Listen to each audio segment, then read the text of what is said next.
पांढऱ्या घोडीवर सवारी करण्याची खूप आवड होती. तो मला दररोज म्हणायचा की काकी, मला तुमच्या पांढऱ्या घोडीची सवारी करायची आहे. मी कधी कधी या गोष्टीवर हसत होते, पण बऱ्याचदा तो माझ्यावर जबरदस्ती करतोय असं मला वाटत होतं. तो आमच्याकडे शिकायला होता. त्या दिवसात माझे पती परदेशात राहत होते. माझा पुतण्या तरुण होता, परंतु हळूहळू त्यात बरेच बदल झाले. तो माझ्याजवळ येत असे आणि म्हणायचा, काकी, मला तुमच्या पांढऱ्या घोडीवर स्वार व्हायचं आहे. पण मी त्याला लहान समजत होते. एक दिवस खूप जोरदार पाऊस पडत होता. त्याच दिवशी मी माझ्या नवऱ्याला खूप मिस करत होते. त्यावेळी पुतण्या माझ्या खोलीत आला आणि मला म्हणाला, आज काहीही करून मी तुमच्या घोडीवर स्वार होणारच. मग मी त्याला चेष्टेने बोलले, ठीक आहे, मग मी काय करावं अशी तुझी इच्छा आहे. त्याने पुढे जे काही केलं त्यामुळे माझ्या पायाखालची जमीनच सरकली. त्याने चक्क माझ्या खोलीतली लाईट बंद केली आणि मी एका गरीब कुटुंबातील मुलगी होते. मला 4 बहिणी होत्या. त्या माझ्यापेक्षा लहान होत्या.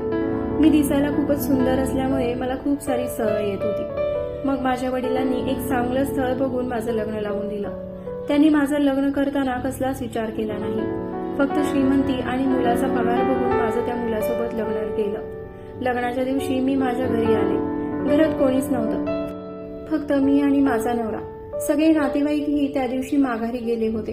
आमचं घर खूपच मोठं होतं. घरात नोकर चाकर होते. त्या दिवशी आमच्या लग्नाची पहिली रात्र होती. माझ्या नवऱ्याने आमची रूम खूप छान पद्धतीने सजवली होती. मी आमच्या फुलांनी सजवलेल्या बेडवर नवऱ्याची वाट बघत बसले होते. अर्ध्या तासाने माझा नवरा रूममध्ये आला आणि त्याने आतून दार बंद करून घेतलं. तशी माझ्या हृदयाची धडधड वाढत चालली होती. तो माझ्याजवळ येऊन बसला आणि त्याने माझ्या डोक्यावरचा पदर बाजूला केला. मी खूप घाबरले होते. मला खूप लाजही वाटत होती. त्याने माझ्या चेहऱ्यावरून ओळखलं आणि इकडच्या तिकडच्या गप्पा सुरू केल्या. सुरुवातीला तर त्याच्याशी बोलताना मला खूप अवघडल्यासारखं झालं होतं, पण नंतर मीही थोडी रिलॅक्स झाले आणि त्याच्या गप्पांमध्ये हरवून गेले. तो चक्क 2 तास माझ्याशी गप्पा मारत होता. मी आता पूर्ण लाज आणि भीती विसरले होते. मग त्याने माझा हात हातात घेतला आणि प्रेमाचा पहिला पाऊल उचलला. त्याने रूमची लाईट बंद केली आणि माझ्यावर रात्रभर भरभरून प्रेम केलं. मला त्या दिवशी खूप छान झोप लागली होती. मला सकाळी जाग आल्यावर मी पाहिलं की माझा नवरा कुठेतरी जाण्याच्या तयारीत होता. मी उठल्यावर त्याने मला जे काही सांगितलं त्यावर मला विश्वासच बसत नव्हता. मी खूप नाराज झाले, कारण माझा नवरा लग्नाच्या दुसऱ्याच दिवशी त्याच्या ऑफिसच्या कामानिमित्त परदेशात निघाला होता. मी त्याला म्हणाले, आपल्या लग्नाला अजून 1 दिवस झाला नाही आणि तुम्ही लगेच मला सोडून एवढ्या लांब निघालात. तर तो मला म्हणाला, मला जावं लागेल, ऑफिसचं काम आहे. मी त्याला अडवण्याचा खूप प्रयत्न केला, पण त्याने माझं काहीच ऐकलं नाही. तो मला म्हणाला, नाराज होऊ नको, मी लवकरच तुला भेटायला येईल. आणि तो निघून गेला. आता एवढ्या मोठ्या घरात मला एकटीला खूप बोर होत होतं, म्हणून मी घर कामात माझा दिवस घालवू लागले. आमच्या घराच्या मागच्या बाजूला घोड्यांचा तबेला होता. त्या तबेल्यामध्ये 3 घोडे होते. त्यातील एक पांढरी शुभ्र घोडी होती. मला लहानपणापासूनच प्राण्यांचा खूप लळा होता, त्यामुळे मी त्या घोड्यांमध्ये रमून गेले. मला खास करून ती पांढरी रंगाची घोडी खूप आवडत होती. तिचे डोळे निळसर रंगाचे होते. मी रोज सकाळी माझा आवरून त्या घोड्यांना चारा पाणी देण्यासाठी जायचे. थोडा वेळ त्यांच्यासोबत घालवून मी परत माझ्या कामाला लागायचे. असेच दिवस जात होते. एकदा मी घर कामात व्यस्त होते, तेव्हा अचानक दाराची बेल वाजली. मी पटकन जाऊन दार उघडलं तर समोर एक मुलगा उभा होता. तो खूपच हँडसम आणि स्मार्ट दिसत होता. तो खूपच तरुणही होता. त्याच्यावरूनच मी ओळखलं की तो माझा पुतण्या आहे, कारण मी त्याला माझ्या लग्नात पाहिलं होतं. मी त्याला आत यायला सांगितलं तेव्हा त्याने त्याचे भल्या मोठ्या 3 बॅगा आत ओढत आणल्या आणि सोफ्याच्या बाजूला उभ्या केल्या. मला काही समजलं नाही. तेवढ्यात माझ्या फोनवर नवऱ्याचा फोन आला, म्हणून मी गडबडीने फोन उचलला. तर माझा नवरा मला बोलू लागला, माझा पुतण्या अमर तिथे आज येणार आहे. मी त्याला म्हणाले, तो ऑलरेडी आला आहे. मग माझा नवरा म्हणाला, तो आता आपल्याकडेच राहणार आहे. आपल्या घराजवळ खूप अशी मोठी नामांकित कॉलेजेस आहेत. त्यातीलच एका कॉलेजमध्ये तो ऍडमिशन घेईल आणि तुलाही त्याची थोडी सोबत होईल. मी फक्त माझ्या नवऱ्याचं बोलणं ऐकत होते. माझ्या मनातील गोष्ट त्याला सांगूही शकत नव्हते. माझ्या नवऱ्याला हे कळत नव्हतं की मला त्याचा पुतण्या नाही तर तो हवा आहे. पण मी नवीन नवरी असल्यामुळे जास्त काही बोलू शकत नव्हते. मी माझ्या नवऱ्याचा फोन ठेवून दिला आणि माझ्या पुतण्याला त्याची खोली दाखवण्यासाठी गेले. माझ्या खोलीपासून 2-3 खोल्या सोडून त्याला एक खोली दिली. त्याला ती खोली खूपच आवडली. तो म्हणाला, काकी, रूम खूपच छान आहे, अगदी तुमच्यासारखी. तो असं बोलल्यावर मला त्याचं खूपच आश्चर्य वाटलं. पण तो पुढे बोलूच लागला. म्हणाला, काकी तुम्ही खूपच सुंदर आहात. मी तुम्हाला जेव्हा तुमच्या लग्नात पाहिलं होतं तेव्हा मी तुमच्या प्रेमातच पडलो होतो. मी गालातल्या गालात हसले आणि त्याला म्हणाले, हो पण मी तुझी काकी आहे हे देखील विसरू नको. तोही हसायला लागला आणि म्हणाला, हो काकी. मी त्याला म्हणाले, तू फ्रेश होऊन घे, तोपर्यंत मी तुझ्यासाठी नाश्ता बनवते. तो फ्रेश होण्यासाठी रूममध्ये गेला. तोपर्यंत मी त्याच्यासाठी नाश्ता बनवला आणि आम्ही दोघांनी नाश्ता केला. नाश्ता केल्यानंतर तो घराच्या आजूबाजूला बघत होता तेव्हा त्याला तो घोड्यांचा तबेला दिसला. त्यालाही घोडे खूप आवडत होते. तो लगेच मला घेऊन तिथे गेला आणि म्हणाला, काकी मला घोड्यांची सवारी करायला खूप आवडतं.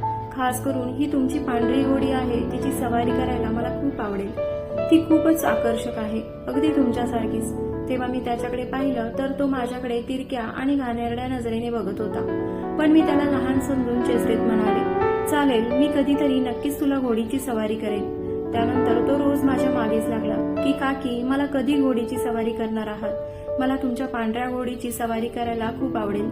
तुम्ही कधी मला पांढऱ्या घोडीची सवारी करणार आहात. पण मी त्याचं बोलणं चेष्टेने घेत होते. एकदा अमर मला म्हणाला, मी आज ऍडमिशन घेण्यासाठी कॉलेजमध्ये जाणार आहे. दुपारी उशिरा घरी येईल. त्याला मी ठीक आहे असं म्हणाले. घरातली सगळी कामं झाल्यानंतर मी थकून दुपारी थोडी विश्रांती करण्यासाठी रूममध्ये झोपले होते. तेवढ्यात मला कोणीतरी जवळ आल्याचा भास झाला. म्हणून मी दचकून उठले आणि मागे वळून पाहिलं तर चक्क अमर माझ्या बाजूला उभा होता आणि तो माझ्या उघड्या कमरेकडे बघत होता. मी त्याला म्हणाले, काय काम होतं. तेव्हा तो मला म्हणाला, काकी मला चहा करून द्या ना, मला गरम गरम काहीतरी हवं आहे. त्यावेळी तो माझ्या सगळ्या शरीराकडे निरखून बघत होता. मी त्याला म्हणाले, ठीक आहे, मी तुला चहा बनवून देते आणि त्याला चहा बनवून दिला. तो रोज माझ्यासोबत घोड्यांना चारा पाणी देण्यासाठी येत होता. त्यावेळी मला तेच बोलत होता की तुम्ही कधी मला पांढऱ्या घोडीची सवारी करणार आहात. पण मी शांत बसत होते आणि त्याच्या होला हो देत होते. एकदा अमर मला म्हणाला, मी आज माझ्या मित्रासोबत बाहेर जाणार आहे. मला रात्री घरी यायला वेळ होईल. मी त्याला ठीक आहे असं म्हणाले. रात्री सगळी कामं झाल्यानंतर माझ्या रूममध्ये जाऊन झोपले होते. अमर अजून आलाच नव्हता. बेडवर पडल्या पडल्या मला कधी झोप लागली समजलंच नाही. मध्यरात्री मला कुठल्या तरी आवाजाने जाग आली. तो आवाज ऐकून मला कसं तरी होत होतं. मी इकडे तिकडे बघितलं तर तो आवाज मला खिडकीच्या बाहेरून येत होता. मी घाबरले आणि तोंडावर पांघरून घेऊन पडून राहिले. मग दुसऱ्या दिवशी सकाळी नाश्ता करताना मी अमरला विचारलं, तू रात्री कधी आलास. तेव्हा तो म्हणाला, मी रात्री 12 नंतर घरी आलो. तेव्हा तुम्ही गाढ झोपला होता म्हणून मी तुम्हाला उठवलं नाही. त्या दिवशी देखील मला रात्री तो आवाज आला. पण मला आज बघायचं होतं की तो आवाज नेमका कुठून येतोय. म्हणून मी दार उघडून बाहेर आले तर मला अमरच्या खोलीतून तो आवाज येत होता. मी थोडे पुढे गेले आणि त्याच्या खोलीत वाकून बघितलं तर तो मोबाईलमध्ये काहीतरी बघत विचित्र चाळे करत होता.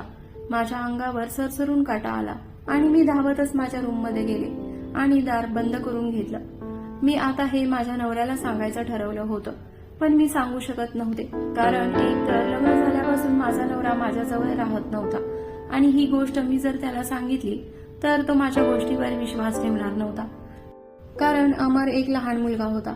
मी त्या दिवशी अमरच्या रूममध्ये गेले तेव्हा तो मोबाईलमध्ये कसला तरी व्हिडिओ बघत होता. मी खोलीत गेल्यावर मला बघून त्याच्या चेहऱ्यावरचा रंगच उडाला होता आणि तो घाबरलाही होता आणि त्याने त्याचा मोबाईल गादीखाली सरकवला. मी त्याच्या त्या गोष्टीकडे दुर्लक्ष केलं आणि खोलीतून बाहेर आले.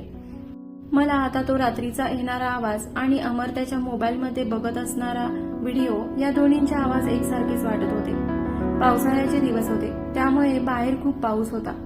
त्या दिवशी अमर घरातच होता. दुपारचं जेवण झाल्यानंतर आम्ही दोघेही आपापल्या रूममध्ये आराम करण्यासाठी गेलो होतो. तेवढ्यात मला अमरच्या खोलीमधून तोच आवाज येऊ लागला ज्या आवाजाने मला कसं तरी होत होतं. मग मी त्याच्या रूममध्ये गेले आणि त्याला म्हणाले, अमर हा कसला आवाज येतोय, बघू मला तुझा मोबाईल दे. काय बघतोय तुझ्या मोबाईलमध्ये. तेव्हा तो जरा लाजला पण मी त्याच्या हातातून मोबाईल हिसकावून घेतला आणि बघितलं तर माझी मलाच लाज वाटू लागली कारण तो घोड्यांचे व्हिडिओ बघत होता. मी त्याला विचारलं, अमर हे काय आहे. तर तो म्हणाला, काकी मी तुमच्या किती दिवस मागे लागलो आहे की मला पांढऱ्या घोडीची सवारी करायची आहे पण तुम्ही मला करूनच देत नाही. म्हणून मी विचार केला की आपणच मोबाईलवरती व्हिडिओ बघून घोड्यांची सवारी कसे करतात ते शिकायचं. मला घोड्यांवर सवारी करायला खूप आवडतं. माझ्या लहानपणीही आमच्या घरात घोडे होते. मी त्यावर सवारीही करायचो. पण एक दिवस मी सवारी करत असताना पडलो आणि माझा पाय फ्रॅक्चर झाला. त्या दिवसापासून माझ्या आजोबांनी मला घोड्यांची सवारी करण्यापासून मनाई केली होती. पण आता मी मोठा झालो आहे आणि मला आता घोड्यांची सवारी करायची आहे. खास करून मला त्या पांढऱ्या घोडीची सवारी करायची आहे. हे ऐकल्यावर मी मनात स्वतःलाच दोष देत राहिले. मी म्हणाले, जर मी अमरबद्दल चुकीचं माझ्या नवऱ्याला बोलले असते तर किती मोठा अनर्थ झाला असता.